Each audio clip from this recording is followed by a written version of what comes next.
Was there no audio? No, there wasn't. We'll start all over again. We can start with Dadian though. I like that one.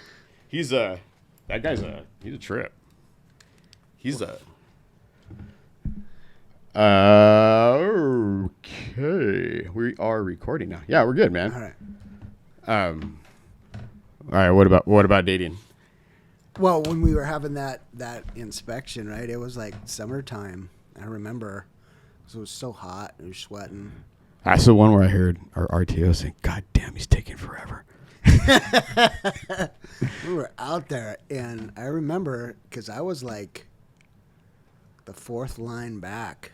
I was just like, oh my gosh. And I think there was one or two behind me. And I remember Wilkins was busy up front, and then Dadian came back and started doing our line, and he was looking me over and stuff and pulling on my uniform. And then, they have your weapons exposed. He takes it, and he does like the inspection, right? He was wearing a white glove, probably. Oh yeah, he was, yeah. And he was, doing his thing, and he was like, "Oh, Cadet Lehman, why is there spooge in your firearm?" Oh, shit. And of course, you can't talk, right? You can't say anything. And you take it, and I remember spending like an hour cleaning that gun. Oh yeah, there's nothing on the weapon with brake cleaner. There was no lube in it, nothing. No. And I'm like, how is there stuff in this gun? You should have said, I don't know, maybe you get a hard on for looking at guns. Oh, what I wanted to say is the way he was putting his finger in it. No wonder you're single, bro. No skills, man. It was just funny. How did we get on the subject of, I don't know why I thought about the academy, like, especially the day 1 hour one thing. Well, because you had the boot camp plan for the military. Yeah. A lot of the same stuff. That's right. Remember Jimenez and Hickman, yeah. Day 1 hour one. We had that class sergeant who was a nurse he lasted, maybe a month? He was like kind of a heavyset guy, right? Heavyset guy, wore glasses. Yeah, really smart guy, super cool guy. Well, I was actually sad to see him go. I thought he was a good leader. Yeah. Especially for, not knowing what he was doing, and he was the first one, man. And you're like, who wants to be the first one? I got chosen as squad leader the first time out, and I was like, what the fuck am I supposed to do? Yeah. Like, why'd they pick me? No, I really liked that guy. And then there was, but yeah. How about it, Bell? I'll never forget that, man. That guy, Bell, just could not do anything right. But I kept saying, to myself, I keep screwing up, man. You're keeping all the attention off me. We're good. Jimenez and Hickman, but the Wilkins thing again. I want to tell that because I thought that was good. I remember when we did that with the parade rest, right? We're doing an inspection. We had parade rest. And then you're standing like that with your arms. 2 hours.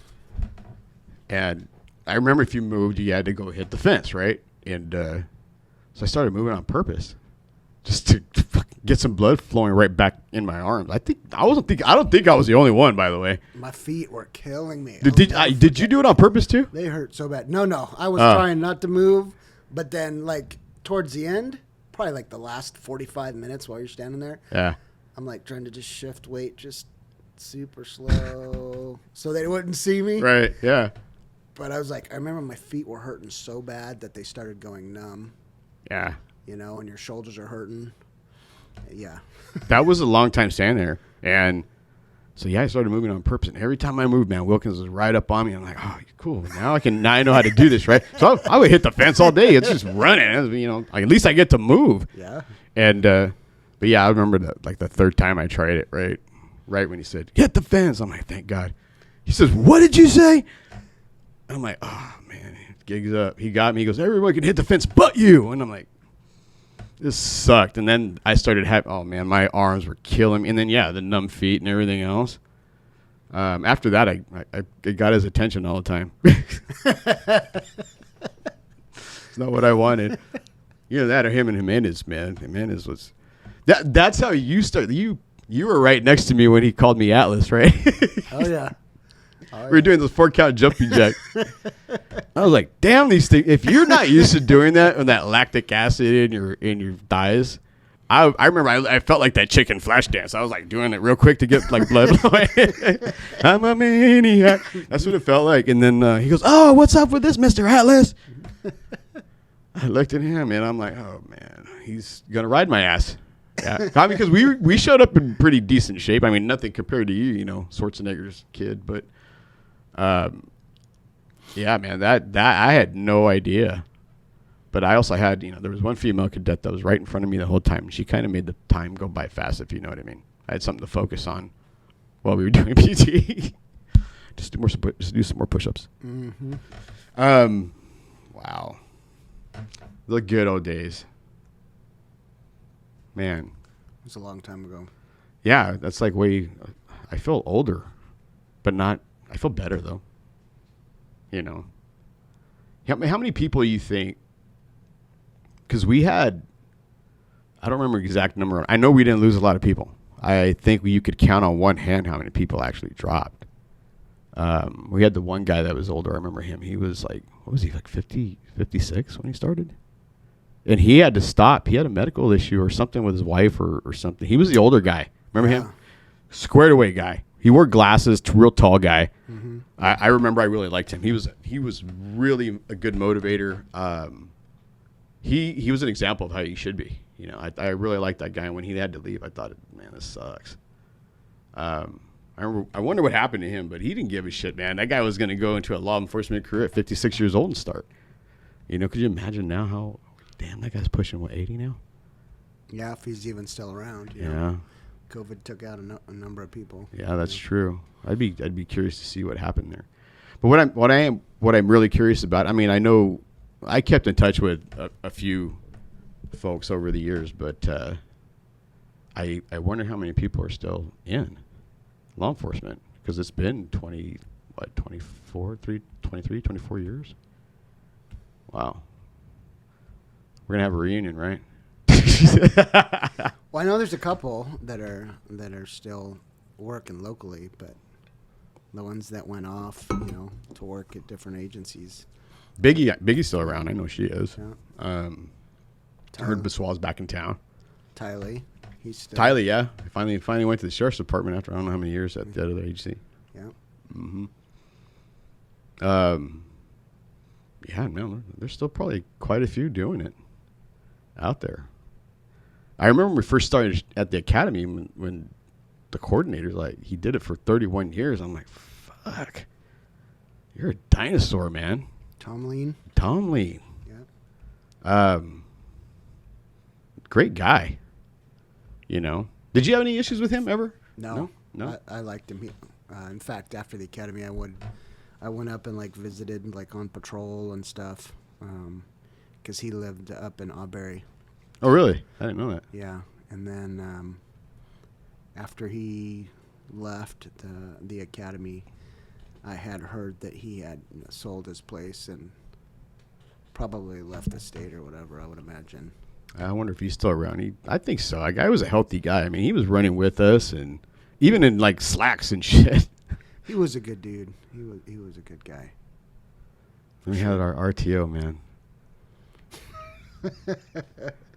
Does she know her nickname? But she called herself Darth Vader, right? We just called her Helmet Head. Yeah. Yeah. I don't know why she's gonna know now if she ever watches this. I ended up working for her husband for several years after that. Oh, no kidding? Oh, yeah, when I worked in gang unit, I walk in and Billy G. Jr., he's my sergeant on the Metro side. Great leader, man. He was so chill. I remember the first day I walked in, I didn't even know what a fucking text message was. We'd go into a Perco's, right, to go eat.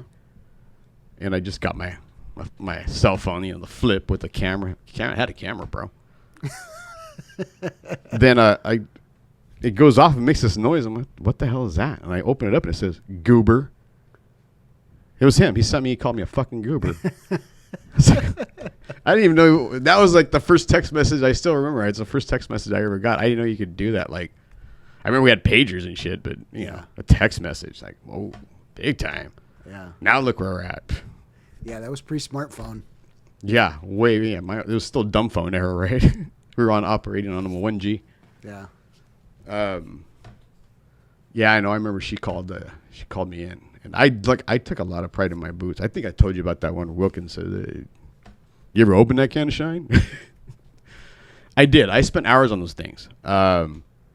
Squared away. I know I spent hours. My shit was squared away, and she goes in for remember the evaluations filing, and I think we're like more than halfway through at this point. Yeah. And she rated me like mediocre. Like everything was mediocre across the board. And that was the first time I spoke up. I said, "I'm not signing this. No way." She looks back. I go, "I don't agree with any of this." No. I go, you really, even on my uniform, you're going to say, okay? I look down, I point at my boots, I go, "Really?" And she goes, "Oh, I'll give you that." And she changed that one. And I said, she goes, "John, you're not an outstanding cadet." I go, "No, I am.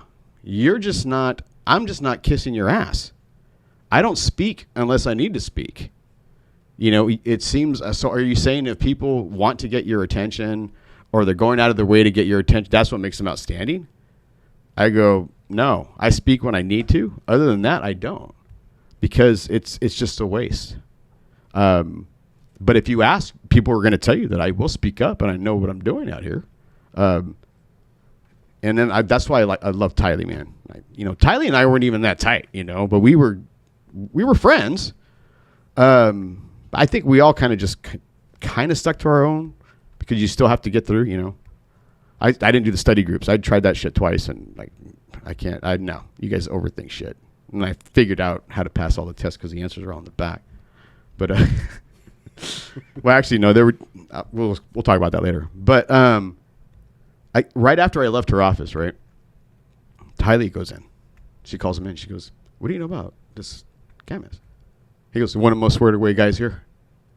She's like, "What?" He goes, "Yeah, one of the most squared away guys here. He always has his stuff together.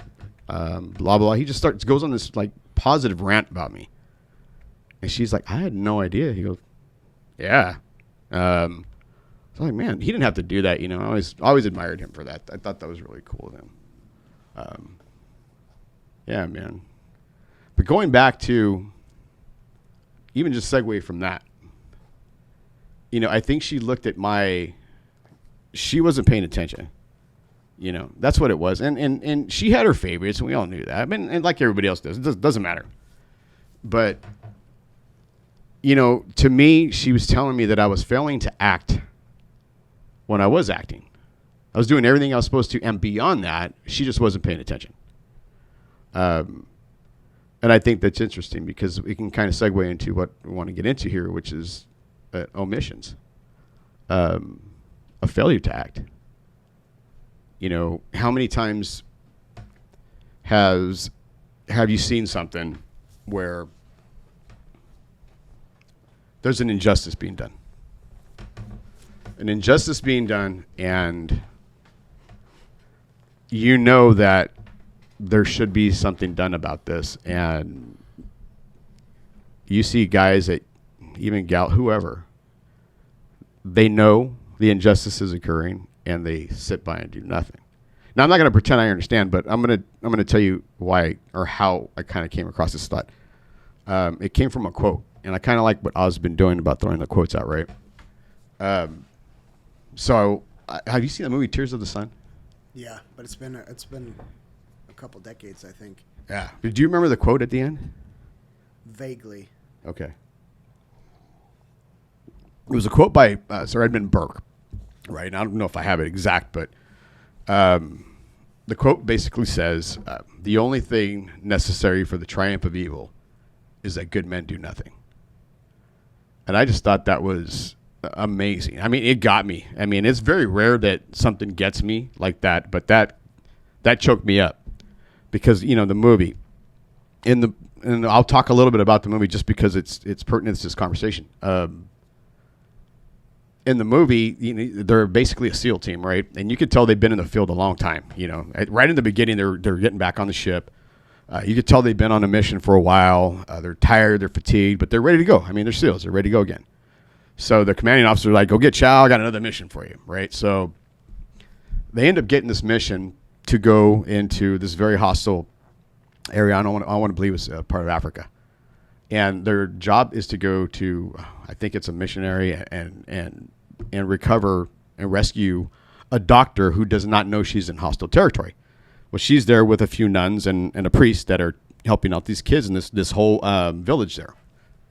Well, we get wind of intel that there is another. These tribes are all warring back and forth, and it's a bloody war, and it's a fight for power. So they get intel that the tribe is going to be attacked, and they're going to go and kill everybody in this village. So they needed to get that doctor out of there. So the SEAL team goes in, and man, the way they got in was slick too, man. It was so awesome. They go in and they end up getting her, but she's refusing to leave without her people, you know. So the commander of the team pulls a ruse. He's all right, have them all. Let's all go then. And so they go on their little hike and end up getting to the chopper, and he tricks her and gets her on the chopper and leaves everybody behind. And she's calling him every name in the book, right? But he knows. The commander knows what's going to happen to these people. He knows that what their fate is. So this was the part that tripped me out. She's cussing him out, wants to go back, and he turns the choppers around and goes back and gets off. Has his team get off. And then right then and there you knew. This guy's going against orders. He's going to go make sure that these people get to safety. And you're like, what? In the beginning, because, you know, we're all about following orders, right? And you're like, man, what's he doing? But you know it's the right thing to do. So he even tells his guys, you know, you don't have to come along. This is not one of those times where I'm ordering. This is one of those times you can speak freely. How do you feel about this? And they're candid, man. One of these guys says, I don't agree with it, but you know if you're going, I'm going. And the other guys are, you know, they all have their different opinions. And one of them says, these are my people. I'm going to make sure they get safety. You know, it was pretty cool to watch that. Along the way, they see these acts of injustice occurring. And one of them, this tribe, they come and attack this other village, right? And they run into another village that had been overtaken by another tribe. And they see that not only did these soldiers, heavily armed soldiers, kill the babies, but some of the babies they left alive, and they cut off the breasts of the women so the women couldn't feed their children and left them alive. So in essence, they were making these women watch their babies starve to death. Very cruel. And I remember one of the SEALs gets a hold of one of these guys, man, and says, look at your work, as he's sticking a blade in him. And you felt the justice that guy was getting at the time. And anyway, getting around to this whole thing, what happens is there is this one lady who's in there, and her child ends up being one of the kids they put on the chopper in the beginning. They finally get these people to safety, but the commander's lost some of his guys along the way. Some of the SEALs are gone. They died. Combating this other military group, and this lady comes up to him, and this is what I thought was kind of winded it all together or brought it all together. Before she says anything, she's crying, and she touches him on the face. She says, "I'm sorry about your men, but thank you." And then you see the little girl coming up and running and reunited with mom. And of course, that's the end of the movie along there. And that's when that quote comes up. The only thing necessary for the triumph of evil is that good men do nothing. And I was a brand new guy, or close to brand new. I'd been around for maybe a couple of years at the time. And that quote just got to me because it brought me back to the reason I was doing what I was doing. I never liked bullies. And I always remembered if someone would ask me to describe my job is to fight for those who can't fight for themselves. My job is to defend those who can't defend themselves. And I remember even some people saying, well, why are you going and doing all these subject checks? Why are you being proactive? Why are you doing all that? Because I want to. Because that's the way we work. That's how we make a difference. Well, you're going to have to make me come over. I said, you don't have to come. And I go, you know what? In fact, you don't have to. And don't feel bad about it. Because guess what? I got a gun and I got a lot of stuff I carry and a lot of guns. I got a way better chance than that lady in the grocery store who gets robbed. I'll be okay. And if I need help, I'll call for it. But you're not going to make me feel bad for doing something about what I took an oath to do. And I think you, by looking at your face, I think you probably experienced that a little bit. Oh, yeah. Go ahead. Talk about that. Well, I think we're probably talking about the same person, but I was your replacement in Orange Cove, when you left for the gang unit. So, I was very proactive, I was very proactive in subject checks and stuff like that, and stopping cars. And of course, when you do that, dispatchers, they'll send a second unit, or they'll dispatch a second unit, and that second unit may be 30 minutes away. Yeah. And they may be busy eating lunch or whatever. But, I always thought, when you're being proactive and you're actively contacting people, it's a deterrent. Absolutely. They know that, that deputy's in town. Yeah. And I'm going to wait till he leaves to do my shenanigans. That's exactly what happens. And, I would leave town at about 4:30. And they knew there was an overlap between 4:30 and 5. They could do their shenanigans, because then Watch 3 would be rolling in a little after 5 o'clock. And so, yeah, I mean, that's the way I was trained. Get out there, beat the bushes. If you're stopping people, subject checking, writing FIs, you're going to capture somebody in a particular place at a particular time in a particular vehicle with these group of people. And there's always a footprint. Oh man, I'm telling you, we used to get met. Cap was the graveyard guy, and I was a swing guy, and you put the two of us together. We both had that mentality, and I didn't know Cap that well, but we got to know each other really well because we just wanted to just take people to jail, man. Yep. And we were told the way you serve this community is you be proactive. You put a stop to these things by having a presence. And I remember the average traffic stop, it was like 20-something a day I was making. On top of that, I was averaging like 4 or 5 felony arrests a day. And then when Cap would come, I mean, we were wrecking shit. It got to the point that town got so quiet, people couldn't is this Orange Cove? Yep. They would not come out during the times we were there. They just wouldn't. You're right. So it got to that point, and it got boring. It got to the point where that's how we learned how to work informants. Well, and it's funny because, I remember in my time, I was hated by the bad guys, right? Yeah. But at the same time, I would have citizens come up and say, thank you.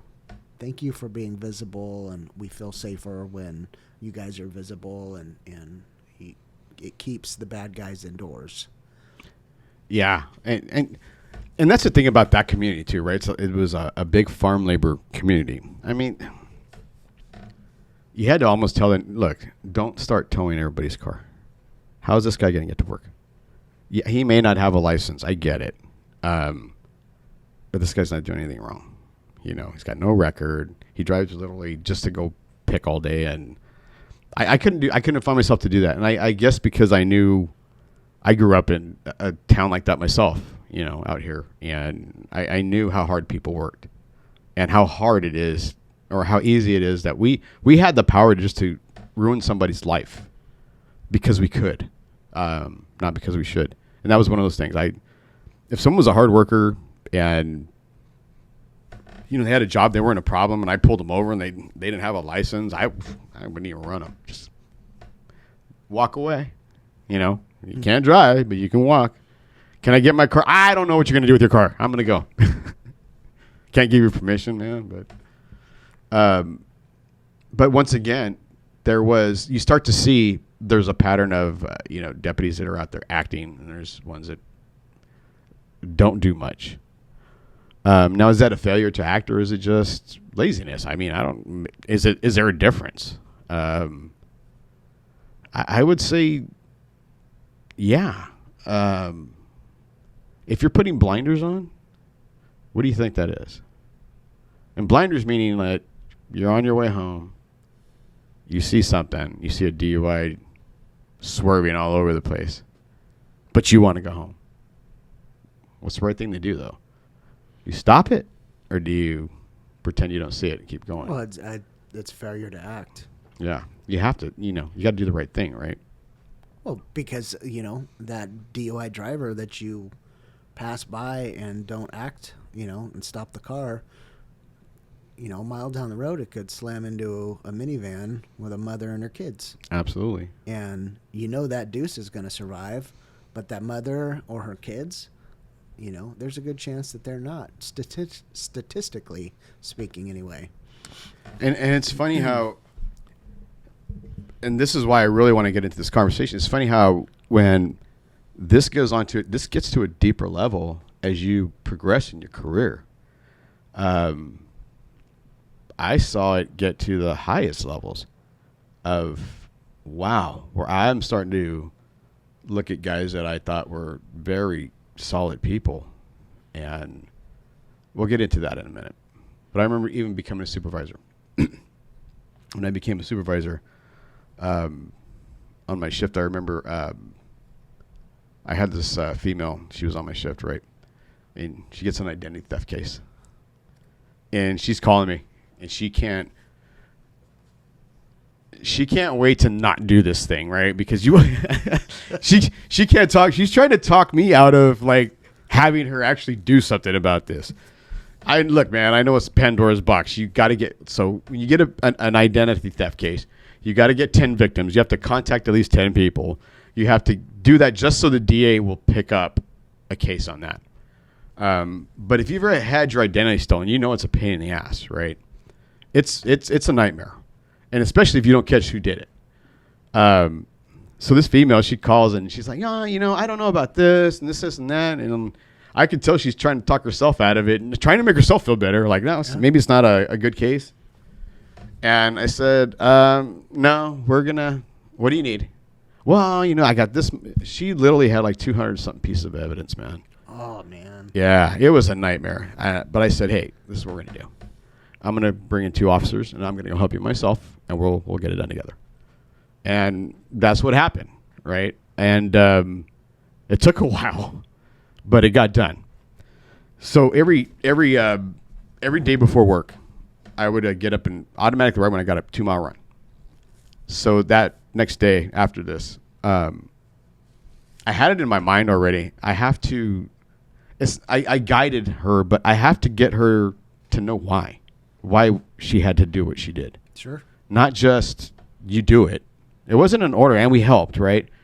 What I basically thought is I showed her how teamwork works, but I didn't convince her why she did the right thing. So I get up to go for this run, and as I get around the corner, I always ran the same 2-mile route every day, pretty much. I round this corner, and just picture a corner, and there's cement, and there's a little gutter right there. And I look down in this gutter, and there's a little bottle of, I think it's Jack Daniels or something like that. Those little shot bottles, right? Mm-hmm. So I snap a photo of it because I see an opportunity here. I snap a photo of it, and I pick it up, put it in my pocket, and then when I go throw it away during my run. So I get back home from my run, and, shower and do whatever I have to do, go to work, and I go to briefing. And she's in there, Of course, that female officer's in there, and I have 9 other cops in the room. And so I'm running briefing, and I pull up the picture that I took of that JD bottle, right? And I said, hey, I want a no bullshit answer. I want the fucking truth here. So I tell him, what happened. That I got up this morning, went, and I saw this bottle on the floor. I told him where it was at. And I said, and I picked it up, and I got rid of it, threw it in the garbage. I said, I want a show of hands. And be honest. You guys need to be, you know how they are. Don't tell me what I want to hear. You're not going to get in trouble. Just tell who would have picked it up and who would have walked right by it. That's all. So by the time we start, everyone's doing their little rant. I don't trust him. They finally like, okay. Out of everybody in the room, everybody except one guy and myself, they all said they would have just left it alone and walked by it, not picked it up.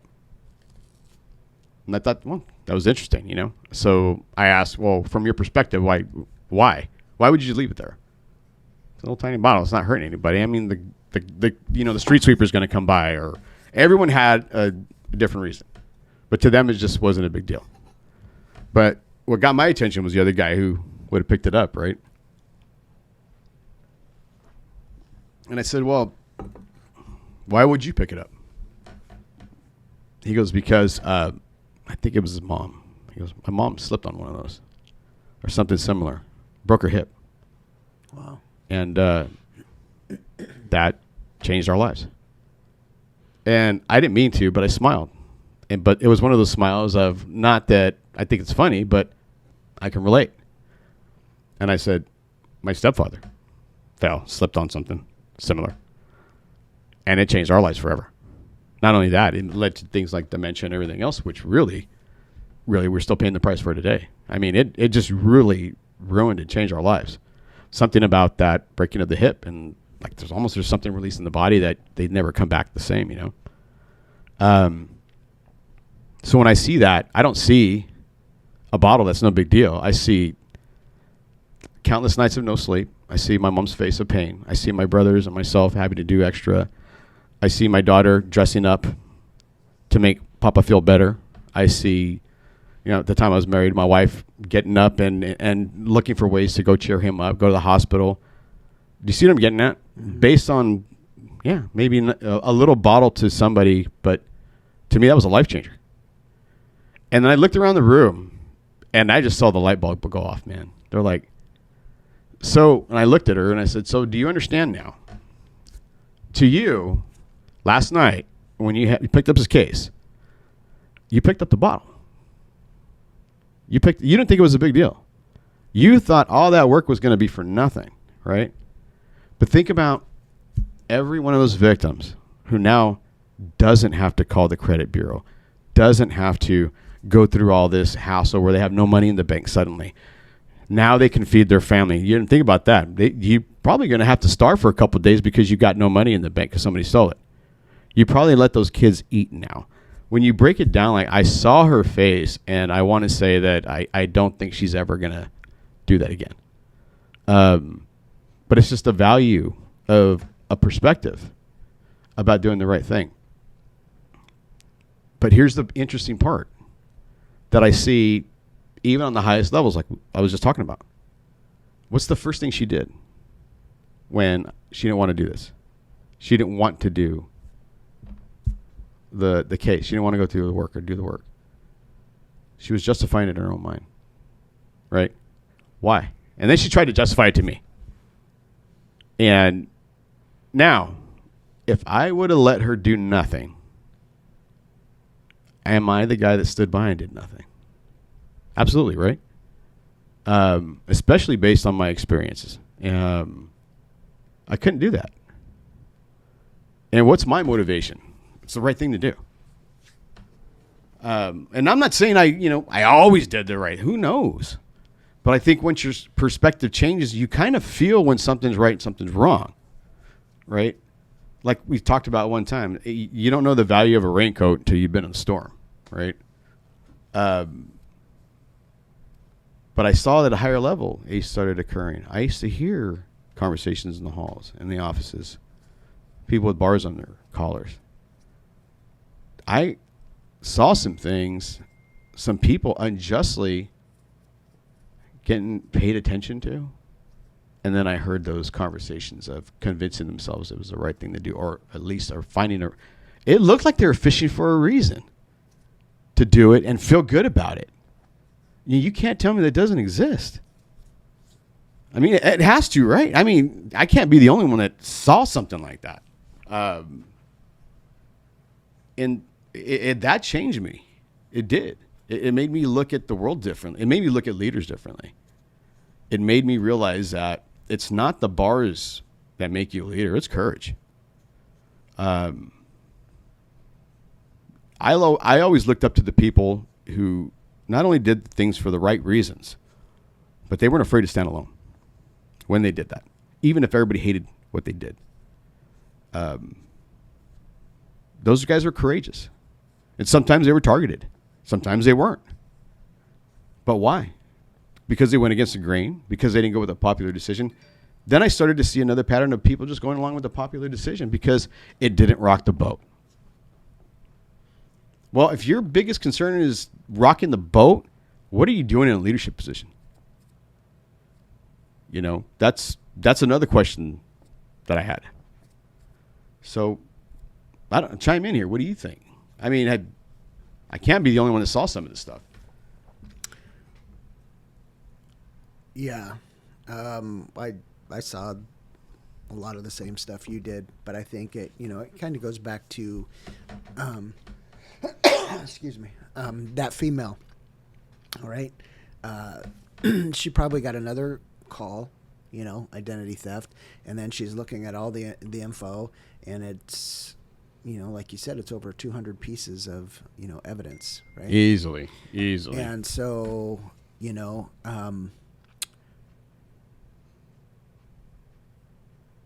you talked about how things, it's really hard to get those cases filed. Okay. Yeah. So, the case didn't affect her other than her having to write the report and dedicate hours and hours and hours of, following leads or just documenting everything, booking everything, making phone calls. Remember that phone call you said I got earlier? She wants to know what we're doing. And so when it comes down to it, it didn't affect her, right? It not at all. wasn't her identity that was being stolen.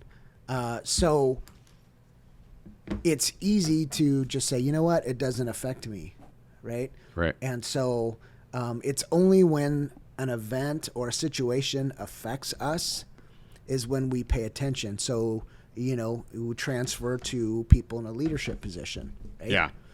It's easy to stand there and watch something happen to somebody else and not stand up and say, hey, what's happening is wrong because it's not affecting them.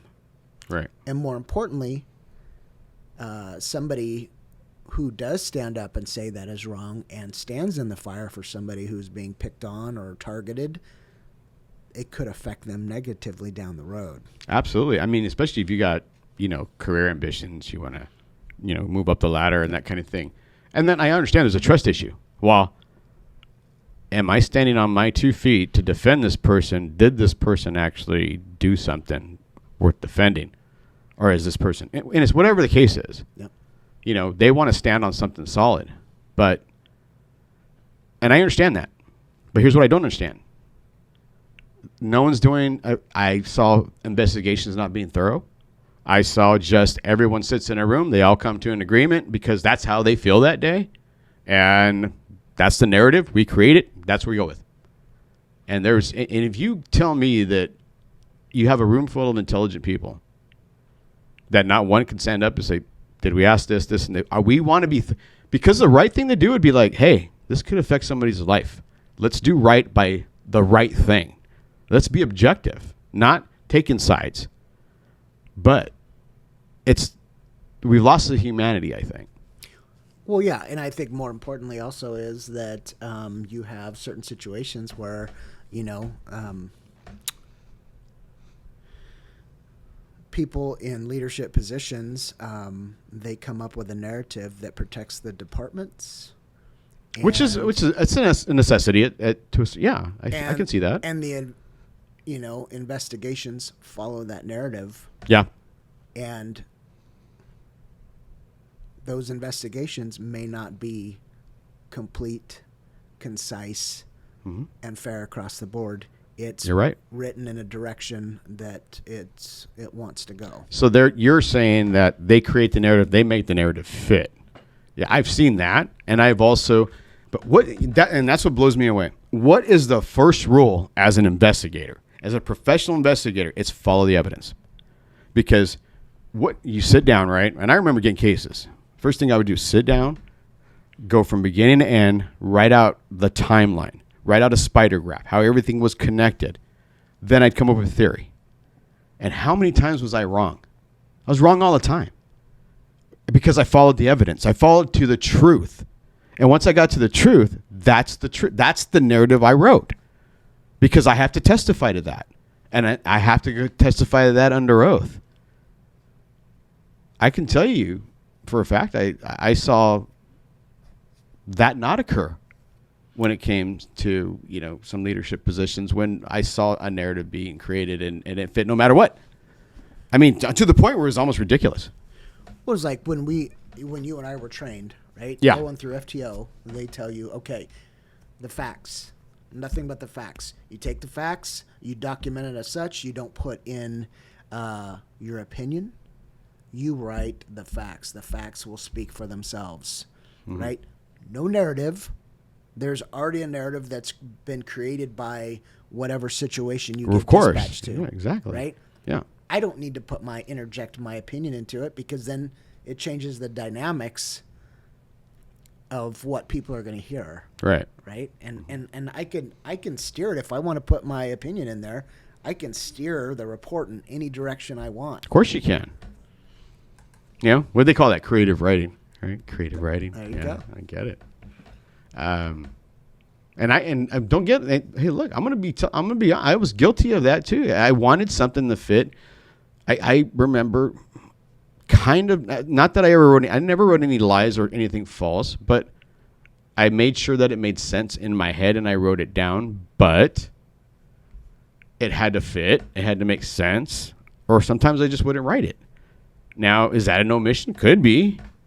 But to me, I mean, it was usually facts that weren't relevant. It was just something that didn't make, it just didn't fit. So I kept it out because it convoluted the case. And I'm sure you've gone through that too. But there was also times where I just had this hunch, this feeling, right? And this is the most stupid feeling in the world when you think you know exactly what happened, right? You got it all figured out. You're ready to go, and you're ready to go get these guys, and then this piece of evidence pops up and it says, nope, not even, these guys weren't even involved. You got the wrong theory. That's a big thing to swallow. It is, for any investigator. But what do we have to do? What's rule number one? Follow the evidence. But I can tell you right now, I know for a fact there's people that, screw it, we're going to go with that. It has to make sense later down the road. And I'm not saying that I ever saw someone do like something so bad that, people went to jail on it, but I've seen that sometimes people get stuck in their egos, right? And then their way has to be correct. Because the other way doesn't make sense to them. So the power of perspective and soliciting other people's opinions and getting yourself grounded is absolutely important. It's absolutely, you have to have people that you surround yourself with, like leadership should surround themselves with people that disagree with them and are not afraid to disagree with them, right? To me, that's how effective leadership is done. You don't get all your buddies in a room who all like to drink the same beer and like the same things because you're all going to agree every single time. You get people in the room who have got a track record of doing the right thing and going against the grain and being thorough. Like, to me, that's what effective leadership does. And I'll be honest, I've seen some great ones, man. There were some great leaders I saw who just, no, that's not going to work. That's bullshit. I loved it, And they would just give that look like, what? They said, bullshit, and get out of here with that. I love those guys because they called it right away. And I know. And those are the guys that's nice. Well, that's a nice story. They didn't call it a narrative. Well, that's a nice story. They're like, yeah, bullshit. That's not what happened, right? Yeah. But when did it turn into, I saw it turn into this, they all have one brain now? So, well, let's talk about the other side of the coin. Go ahead. Right? So whether it was the victim of the identity theft, right? Say, yeah. the report was written poorly or the call was kissed off, right? How would that victim or victims, how would they have felt, right? Just like someone who's getting investigated, right? And there's a certain narrative that's being authored, and it's not what it appears the truth actually is. Right. What kind of issues is that person, that individual, experiencing? That's interesting you say that, because say you have, let's just say it's not a citizen. Let's just say an officer is being pulled in. He's being investigated. She's being investigated for a complaint or an allegation. You know, I used to believe that we have the best investigators. They're going to find the truth. They'll get to the bottom of this. And you know, in law enforcement too, if you screw up, you got to fall on the sword, man. I screwed up. You know, say it. Yeah, got me. I can't tell you how many times you know, I did. I mean, but how many times has someone not done something? And this started very early in my career. I was accused of excessive force at the Fresno Fairgrounds, surrounded by 200 people, including reserve deputies, regular deputies. I remember that. And I remember this is easy. There was 100 witnesses out there. It was not sustained. And you know what that means, right? Not sustained means it could have happened. We just couldn't prove it. I was pissed. What are you talking about? Should have been exonerated. Yep. There was 100 people. And I was accused of grabbing this man by the head and repeatedly smashing his face into the concrete, Brian. You're going to tell me that in front of 200 people, if you can't prove that case, then you know it didn't happen, right? But also on the flip side of that, why didn't they do a better job on my behalf? You know, and not even my I take that back. Why not do a better job on behalf of the truth? Seriously, just on behalf of the truth, not because you like me, just because you want the truth. To me, it was like, okay, I got this far. I can't prove that he did it. We're done. Whoa! What do you mean you're done? Don't you want to know what happened? Are you satisfied with I can't prove it? I don't know about you. I never got that satisfied. I wanted to take that shit to the end. I always had to know what happened. I mean, there's still cases this day that still bother me. That I wanted to know. But you know, eventually you got to move on. But this is not, in my case where I'm talking about there, I'm like, we have the best investigators in this department. How could they not pull five people from there and said, oh, yeah, no, I saw him. Did he ever? No, I never saw him. Create a timeline that way. And the evidence will take you to the truth. Nope. That was the first time I experienced that. So in my opinion, to answer your question, the average Joe citizen has a better shot. They get a better service from law enforcement than another cop. Oh, absolutely. Yeah, absolutely. And if you think, as a citizen, if you're a citizen, you're getting better service. That's just, you know, and that's what I want to know too. Why is it that another person who does the same job is expendable like that? Why is it that they don't deserve the same service that a citizen does? Is it because I won't complain, or you think I won't complain, or because you think you got leverage and I got something to lose, so I'll be quiet? Or is it just plain laziness? Or is it that you have a personal, I don't know, right? It could be any of those things. But why is that a common, I've seen that. Have you seen that? Oh, I've seen it. I mean, this is my opinion, you know. Of course. This is all opinion, by the way. Just by seeing the things that I've seen over the years. I believe that entities are, when you get a complaint from someone, and it's, let's just say, use of force, chances are pretty good that there's going to be a lawsuit coming, no matter what, from the civilian, the RP, or the victim, whatever you want to call them in that situation. And so they'll do their investigation, and instead of exonerating somebody who has followed policy and followed law and used force in a manner that is accepted or has always been accepted, that person using that force might be given a written reprimand, right? And it's to help in civil litigation, right? To show that the department did something, right?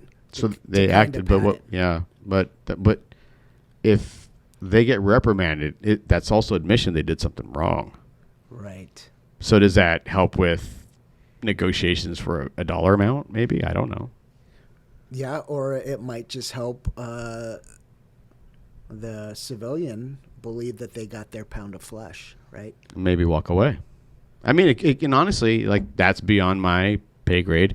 Maybe that is maybe the greater good is something I don't understand. Because I do want to give credit where credit is due. I was accused of a lot of things. I was accused of being awesome. But you are, bro. I vote for you. Oh, yeah. This one was on camera and all over the news. I was accused of excessive force, and okay, that's how ridiculous this is. I am not a tall man. I'm 5'5" on a good day. 5'6" if I'm wearing like heels. I'm like big old boot heels, right? The guy I struck twice, one elbow and one knee to get him to comply, is 6'3" and outweighs me by about 70 pounds. And I did excessive force on him because he was walking. Another officer's trying to arrest him. He pulls away from him. I pull up behind him and I take him to the ground. And this is what the news can't hear because they don't put this out there. Is that all you got, bitch? That's what I hear. And he reaches up to try to rip my badge off. Strike him once, doesn't comply. I strike him with a knee. He complies. We get him in cuffs. Done. End deal. That's all it was. I didn't know 2 strikes was excessive, first of all. It wasn't repeated baton strikes. But it was put all over the news, and it was labeled questionable use of force by Clovis PD officer. Like it doesn't even matter that I'm 5'5" and he's 6'3". They don't put it out that way.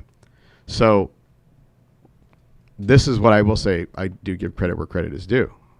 The department, the administration, did not even negotiate with the other side. No. Well, no, he didn't. It was that simple. They came up to me. Don't you worry about this. And they kept their word. And no matter how pissed off the public was, and they were, it was during a time where we were not popular, and they stuck by their guns. I have to say, hey, I have seen both sides. I've seen both sides. And I'm wondering how, the tables turn sometimes. I don't know. But it just, I guess you have to put into the equation the human factor, right? Well, sure, right? So if you go to a call, right, that identity theft call, and maybe it's a house you've been to before, and they've kind of given you some lip, right? They've had some parties there, and, you show up and they give you attitude, right? And then you get another call there about the identity theft a couple weeks later, and you already are thinking about the last contact you had with that person. And, how you feel about them comes into play, right? The same thing goes in the workplace. Right? Yeah, absolutely. When you're when you're taking that report, about one of the employees, and you start that investigation, your personal feelings come into play, whether you're in a command position or whether you're in the investigative position, right? Or when it comes to the outcome, is there discipline? Should there be discipline? Right. Should the discipline match the violation? I've There's seen that. Yeah, you know, it's like I can tell you, man. I've seen the hammer dropped on like whoa. It was borderline this bad. You know what? You're right. He jaywalked. Let's execute him. It's like what? Seriously, like annihilate the career. Get it over. No, done. I was like, whoa. Hold on. Okay, obviously this person's never been in a place of leadership because you don't understand the concept of progressive discipline, and it should be related, like same violation over and over again. You know, I never believed that if you did right, which is, let's just say like someone who gets caught for DUI. Okay, then you get them for petty theft. Well, because they do two different kind of things, it doesn't show a pattern of behavior. But if you get 3, 4, 5 DUIs, this guy's got a problem, right? Sure. Well, in our world, no. If you have, it could be A, B, C, all non-related. Doesn't matter what it is. So wait a minute. You're telling me if I just get complained against that I've got a pattern? What were we trained in the academy? What did they tell you? If you're not getting complaints, you're not doing your job. You're not doing your job. That's right. And what did it say? Who gets the complaints? The good cops. Yep. So we did our jobs. I can tell you right now, it's no. That mindset had changed because there was no patterns I saw in a few things, and it was just a fact. Oh, another complaint about that guy or that girl, whatever. Done. Like, get rid of them. You know, it's like, what the no, it's a human. So there had to be some personal feelings, in my opinion. Getting a little scared of where this is going. Yeah. So what I want to do, let's do this. Let's just talk about, from a human perspective, about failures to act. Okay. So even getting back to the movie, right? Like, what kind of person does it take to stand up when they see something like that? Let's just say what happened in the movie. Now, these guys are professional warriors. I get that. And I'm not saying every scenario is going to be like that, but you almost can look around and the guys you work with and tell who's that kind of person and who's the kind that's maybe let some things go. So let me ask you, because I know what kind of person you are. What is it that drives you to, you have to stand up? You have to do something, because I don't, you're not that guy that stands by quietly and lets any injustice go. And I'm talking, you don't even have to like the person. And I know that about you. You'll speak up if something's wrong. What got you there? I think it was my upbringing, right? My mentors, I was raised by my grandfathers, and they always, and then obviously my mother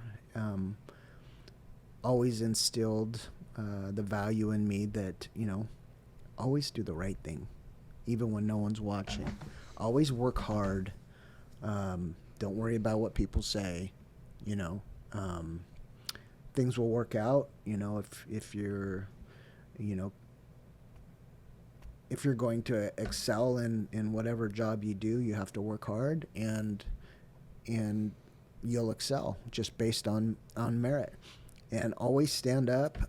If someone's being picked on, always stand up and do something if you see an injustice, and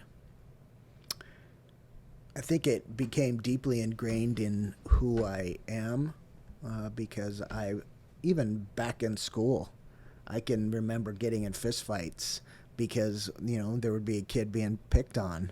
Yeah. And I'd get in fights with a couple guys at one time, and it was almost like it was involuntary, right? Mm-hmm. Right. I didn't have to think about it. It was an instinct. I think about it more now than I did back then. Really? Because, well, absolutely. I mean, you see across America what's happening to people who stand up and try to do the right thing, right? I mean, let's case in point, we'll talk about a couple different situations on subways, right? Yeah. In 2021, there was a young woman. I think she was 21. It was in Pennsylvania. Come to find out,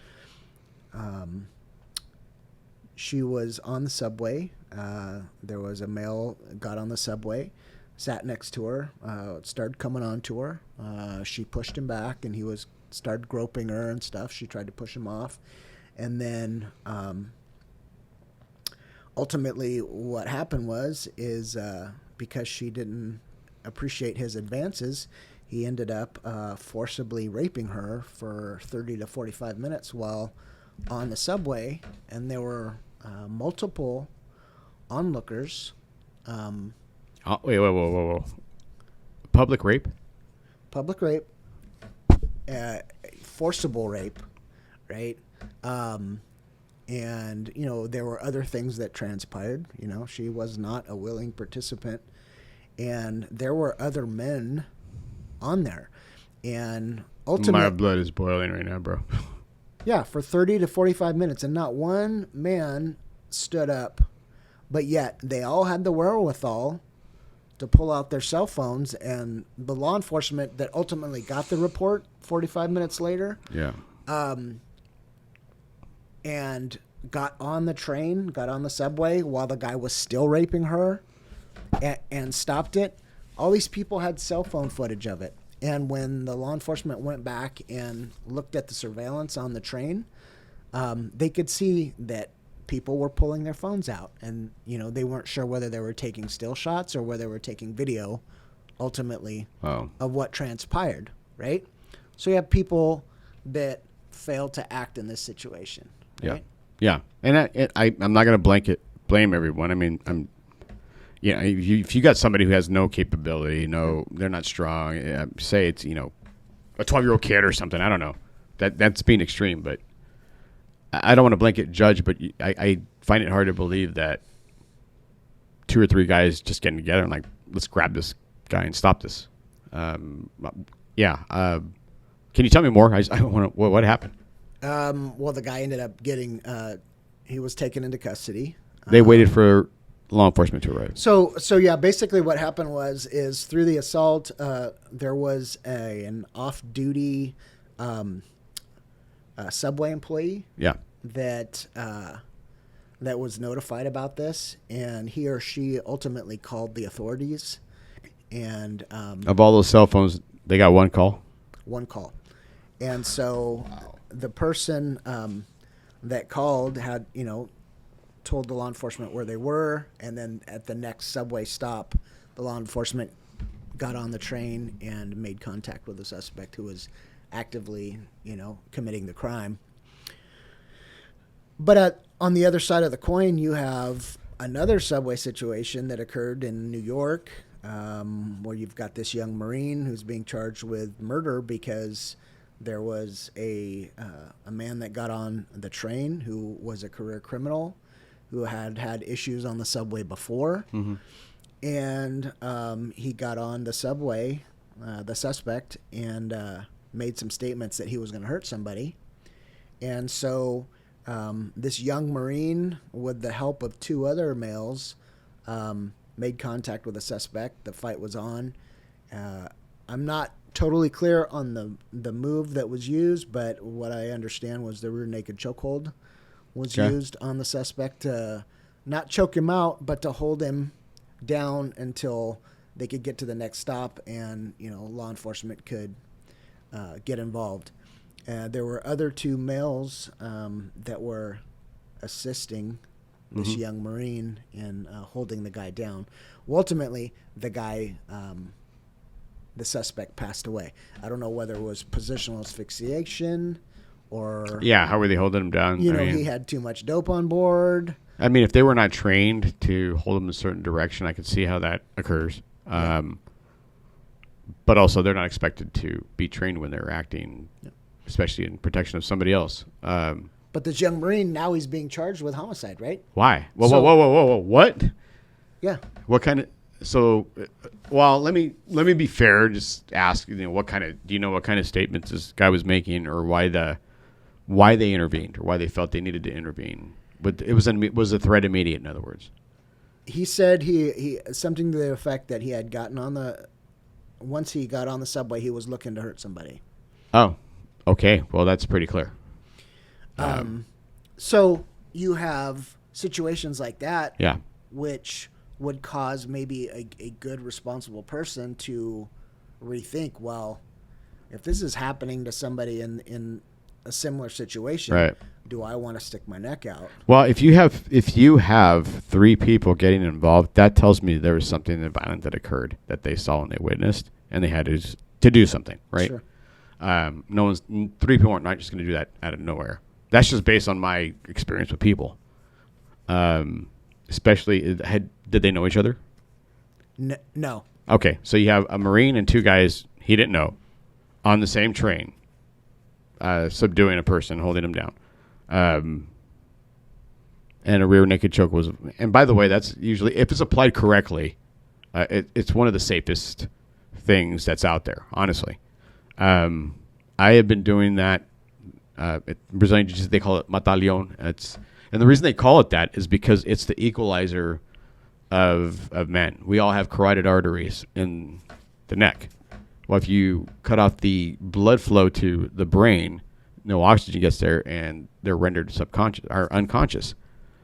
The reason I do agree that we should be able to employ that is because it was either that, and I'm going to tell you this, in several of my use of force incidents, it was either that on a very large man or shoot him. Those are my 2 options. And I never had to shoot him. So that technique applied correctly saves lives. So when I hear people going after that and saying, oh, you can't do that, you're probably telling us we have to shoot people now. We're not allowed to do that. I think people need to be careful with the words that come down. But getting back on subject, so that's applied. And you got 3 people who don't know each other. Yeah, something violent occurred, or something occurred. I don't see people just popping up for no reason and doing something like that.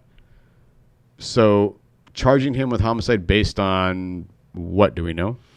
Just that the guy died based on, the technique that he used. Right? Okay. So here's what I'm waiting on, the autopsy. And here's we all have to have our day in court, because first of all, positional asphyxia is real, but so is a whole lot of other circumstances that can add to that, right? If you're under the influence of meth, if you have other medications, if you have a heart problem, combined with a technique like that applied, combined with what if, okay, you've seen guys on PCP, right? Why are they so strong? And then why do they die? They thinking they're in the fight of their lives. Yep. And then their heart rate goes past 220. And then what happens? If you had a heart problem already, boom. Yeah. So you can't always, there's always an answer out there, right? So I hate when they blame the tool right away. And I've never heard of a carotid restraint causing the death of somebody unless it was held too long, which means you had no training, you didn't apply it correctly. But it's either that or shoot somebody in our case, right? But I don't know. I wasn't there on this one. But I will say this. I know the Marines are trained in that, and they are trained to use it correctly because I know who trains them. So I don't, unless the guy was doing something else where the hold was moved, but that's on his own, probably because of his own movement. You know that move very well, right? It's not a difficult thing to do. No. It's really hard to get wrong. In other words, you have to be a dumb shit not trained at all to do it wrong, right? It's one of the safest things out there. I've choked a lot of people. I've been choked out like that. We call it choke out, but you're not really choking. You're going to sleep because the oxygen is just not getting there. It's kind of like, I don't know about you, but I've woken up and I actually feel kind of good. Like I felt like I took a long nap, but you see what I'm getting at, right? Let's just be realistic about this. I've seen jiu-jitsu. I started in the mid-90s. How many people do you think I've seen that technique applied to? I've never seen one die. And I'm around it more than anybody. But you got 1 or 2 that die because of, that's what I know. And then later on, you find out there was a pre-existing medical condition or positional asphyxia. Now, I am going to say this. Positional asphyxia is real. Absolutely. That is real. You cannot leave someone on their stomach. And the way I learned that was DTAC school. You know how I learned it? They left me on my stomach, and I started to panic. And I knew how real that was. So we made sure that we trained everybody, and we hammered that home, which is why I know when I saw that Floyd video, I'm sorry, man. Actually, I don't apologize. That cop, fuck him. That shit was intentional. He was being a dick. I even found out later they knew each other and had been in arguments before they had worked together. And they didn't like each other. I heard Floyd had called that guy out for treating people horribly. Did you know about that? No. Yeah. They had worked together like bouncers or something at a club or something. Literally knew each other. And I heard Floyd had approached him several times and said, hey, he didn't like the way he treated people. And then you saw this guy smirking while holding that. Any trained law enforcement officer saw that. That was bullshit. I was pissed, man. Like, I wanted to reach to the television and, dude, you're making us all look like shit. But yeah, anyway, getting back to that, the move. Applied correctly, it's safe. Well, yeah. And, I think in that case also the race difference came into play. Also, I think that's probably fueling part of it. But was there a racial issue? Yeah. I'm sorry, the Marine was white, and the suspect was a BMA, and one of the other two helpers was a BMA, in fact. Okay. I don't know what the third guy was. Is it relevant? That's that's the day. It should be right. Who nothing cares? should be relevant. No. I don't care whether you're yellow, purple, white, whatever. No. Are you a person? Did you see another Are you a person? human being? Yeah. Are you Yeah. human? But I think all our toilets look the same, man. That should tell you something, right? I mean, right? We all wear like the same pants. I mean, how many legs do you? Never mind. Yeah. But right, we buy. We're all the same. But it just goes back to, why do some people act and why do some people not? Yeah. There's a couple different things, right? I mean, Right. Some people, they don't act because they may not care for the person or people involved, or it'll negatively affect them when they're not in the fight at that time, right? Right. Nobody cares about anything unless it affects them, right? Nothing is more important to somebody than when something's affecting them negatively, right? That's true. That's true. I'll agree with that. But I can't agree that it's not important to me if it doesn't affect me. What affects me is not doing something. Absolutely. And if you talk, it's not some of the most relevant trauma that some of us carry it's not the things that we saw or did. It's the things that we think we could have done more, that we weren't successful at. The babies we lost, the CPR, the things that maybe if I would have done this, they would have came out okay. It's the things that I think you know the point. Yeah. But a failure to act altogether, well, yeah, and once again, I don't want to blame. Look, if you don't have the skill to do something, the training, I understand that, but I don't understand no phone calls to 911, but you record it. Now, I have a problem with that because, and I think this is where your theory is correct. If it doesn't affect me, then who cares? Well, yeah, if you're a coward, that's the correct way to think, and go hang out with the rest of the cowards. Or a self-centered pieces of garbage. Well, I even look at it this way: if you don't have the technique or the wherewithal, whatever, on that subway rape incident, and I'm sorry, I was going on the assumption someone by themselves, but you're right. Go ahead. Yeah. I can tell you this: if no one else was going to act, like if I was the only one to act, I would rather that person, if they had a greater skill set than me, I would rather them be beating on me because if they're beating on me, they're not raping her. Yeah. I'm of the main same. I love that. Yeah. I'll take that ass whipping. Yeah. You know, even if, you know, my head gets stomped. He's busy. Right. Yeah. And you know, it works good, really good on people. Anybody?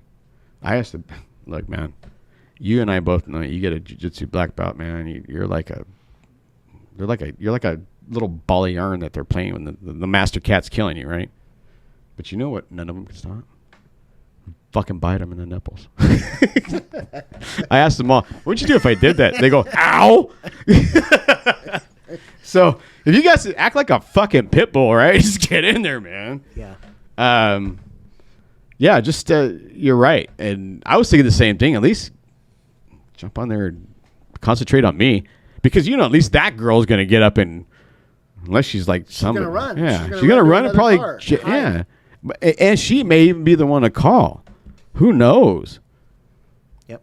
Oh, man, that's insane. But it's a pervasive problem in this country nowadays. People, you know, are running scared. The ones that do want to act, they're either running scared, right, because something could happen to them financially. They could lose their job, you know. They could lose their, you know, their freedom, you know. Well, can you even blame some too? And I'm saying that as almost rhetorical because I'm not going to change the way I think about things, right? But even that kid that went to help his friends, right, the one who got arrested, and he went on trial for murder, even though, you know, it was to me it was clearly a self-defense issue. That young kid, I think he was 17, 18, I don't remember, during the riots or whatever. Oh yeah. Yeah, I can't remember his name. But I remember getting arguments with people over that.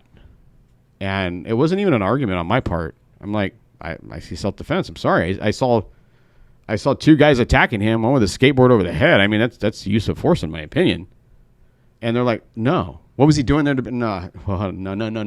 You don't get to do that. What was he doing there in the first place? Yeah, you're right. He's a stupid kid. But is that worth a death sentence? Going to prison? No. How many times did you do stupid shit as a kid, right? Yeah, you shouldn't have been there. I agree with that. That does not take away his right to self-defense. Let's not concentrate on the peas, all right? Stick to the fucking steak. All right? And I tell people that. And then I remember this one. She was actually a friend of mine. She still is. You know, she gets emotional sometimes. But she was mad that he didn't get convicted. And I'm like, he did. No, I want him to go to jail. For what? For all the black men that are in jail that were unjustly imprisoned. I said, whoa. She said that to me. And I understand her pain. You know, whenever son says he's a black man, and I'm like, I understand. He's my nephew, too. I understand. But let me ask you this. If that was your kid, do you still think he deserves to go to jail for the rest of his life? Or was he defending himself? Oh, well, in that case, what do you... Oh, yeah, well, it's self-defense, clearly, right? Well, yeah. Why are you changing... See, now it's affecting you. So you're okay sending someone to prison the rest of their life as long as it doesn't affect you. Or if it's your narrative. But turn the tables around. Now you can see that this was clearly... You see what it took to open the eyeballs and see something? But I think the point that they're missing is, why was that young man there? He was there to protect the community with some other people to keep it from being burned down, being vandalized. So he was one of the few, whether you think he was too young or not, he was some of the few who were standing up and saying, no, enough is enough. And so he put himself in that situation, you know, and clearly he was outnumbered and the situation turned violent, and he... I thought he did a great job for not, you know, himself. I thought he did a great job for not even being like a trained person. It's not an easy thing to do is pull a trigger on somebody. But I saw he had no choice. Did you see the video? Yeah. So it goes back that he had the wherewithal, he had the fortitude to say, I'm going to do the right thing. And I'm going to protect the community, and I'm not going to let, you know, you people burn it down, vandalize it, loot it, I'm going to do what I can, right? You're one of the few that stood up. You know, whether you think he's a hero or not, the guy made the decision to stand up and do what he thought was right, right? Yeah. And so what does all this, you know, cause, right? So the process at times can be the punishment, right? The process that they put him hell through, yeah. going through this trial, getting the attorney, getting smeared in the media, that probably was the punishment, right? I mean, what did it do to him mentally? That kid will never be the same. Never. Yeah, and I don't think it's the situation itself, because anybody in that situation is traumatic. People are trying to hurt you. They're trying to kill you. You know, getting hit over the head with a skateboard, it may not sound like a big deal because you say skateboard, you think it's a light little toy. I guarantee if I grab a skateboard and hit you over the head with it, it's gonna fucking hurt, or it could kill you. Sure. It's a blunt object, right? People are forgetting that, and that's a right to self-defense once again.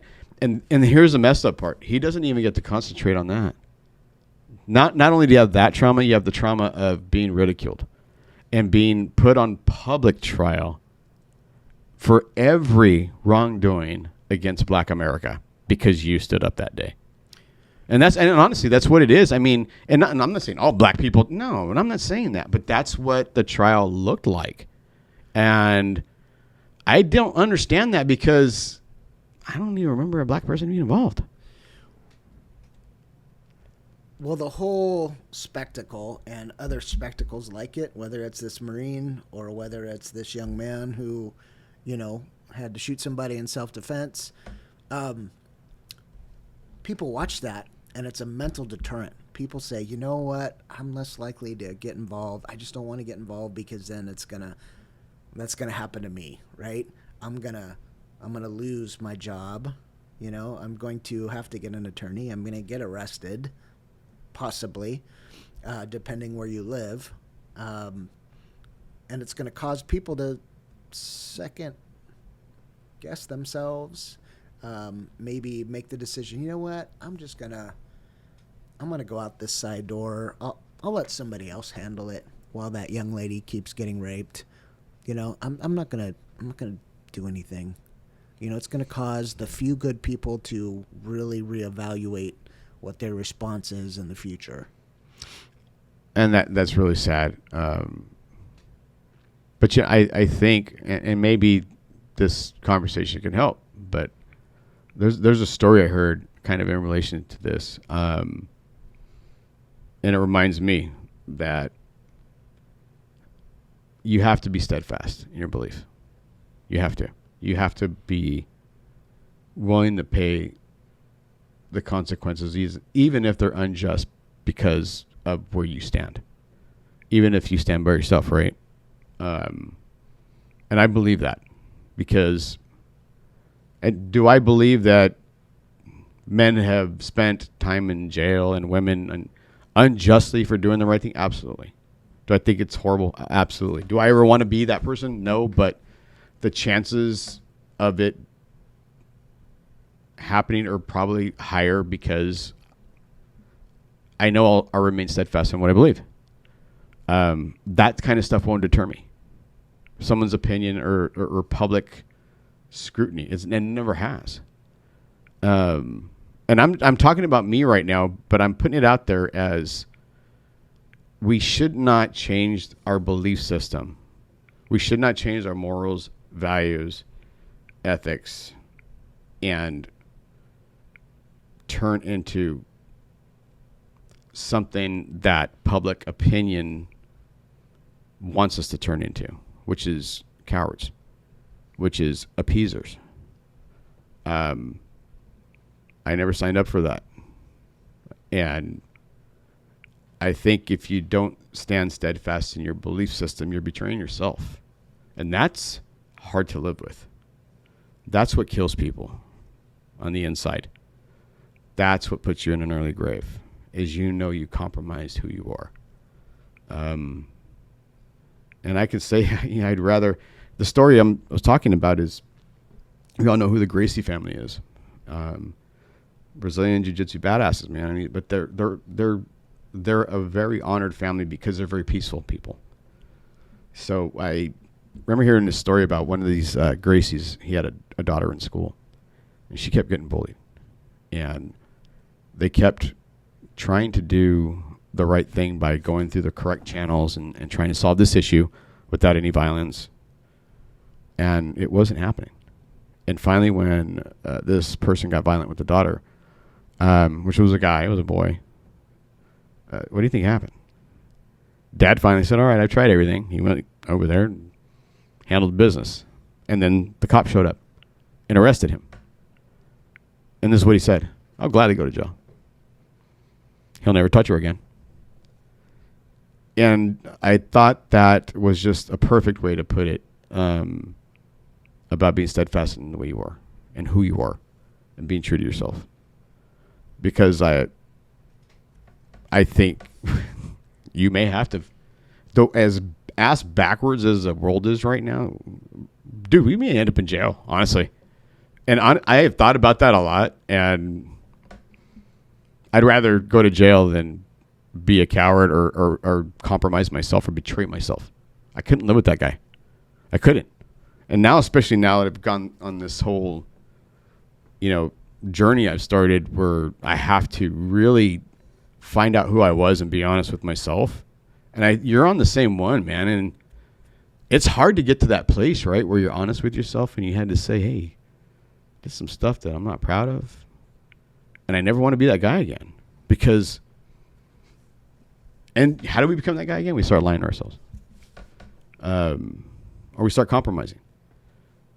And that's one place I'll never go. But can you blame others for it when the world is the way it is now? I want to say yeah, but I can't. Is that really fair? If you have, what if you don't have somebody guiding you, knowing the things we know, right? So I think we can understand their point of view, right? Yeah. Just like you have people who have difference of opinion, I can understand their point of view, although I don't agree with it. Right, and we can agree to disagree, right? Yeah. It's what are you willing to do? How far are you willing to go, right? It's just like... That's a great question.